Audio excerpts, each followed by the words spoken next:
We have Suresh Surana of RMS Astute Consulting who joins us this week to answer your tax questions. Suresh, thank you for spending time with us. Thank you. SK Das is written in from Kolkata. He wants to know how gold mutual funds and gold ETFs are taxed, if there's a difference between the two of them, and if these investments are tax-free if held for more than 1 year. Suresh. Yeah, Mr. Das, both the investments are treated on the same footing as far as taxation is concerned. Both are treated as mutual fund units. If you hold it for more than 1 year, then you will be liable to tax at the rate of 10.3% without indexation. And if you claim the benefit of indexation, it will be liable to tax at the rate of 20.6%. If you sell within a period of 1 year, then it is treated as a normal income, short-term capital gains, and you get tax at normal rates, which could be, the maximum rate is 30.9%.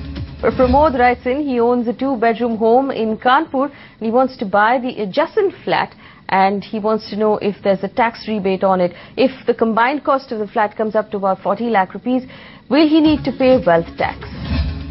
There has been a recent judgment of Karnataka High Court that if there are two adjacent flats but there is a common entrance, you can claim it to be a single residential house.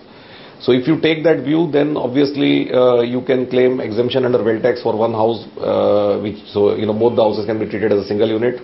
You can claim the deduction under section 80C for repayment of loan, because anyway that is not linked to one house or more. However, in this case the interest on the house property which you can claim, maximum deduction will be restricted to 1,50,000. It is possible that tax authorities may not agree to this because under municipal records these are two distinct flats, in which case you can claim wealth tax exemption only for one flat. And also the second house will be deemed to be let out and you have to pay tax on the notional income of that house. Right, we have one last question. Ashish has written in. Now Ashish buys his shares through a stockbroker and he wants to know if he can use all of the deductions when he finally calculates his cost of acquisition. So he has brokerage charges, service tax, stamp duty, transaction charges, all of that he has to pay every time he buys a stock. Suresh, he wants to know if he can use all of this to deduct it and arrive at the final cost of acquisition when he's calculating tax.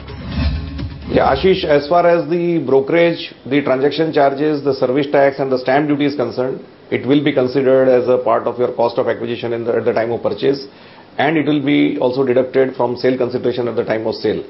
However, the security transaction tax is not allowed as a deduction either while computing the cost or while doing the sale, unless you are a dealer in shares, in which case the security transaction tax is allowed as an expenditure.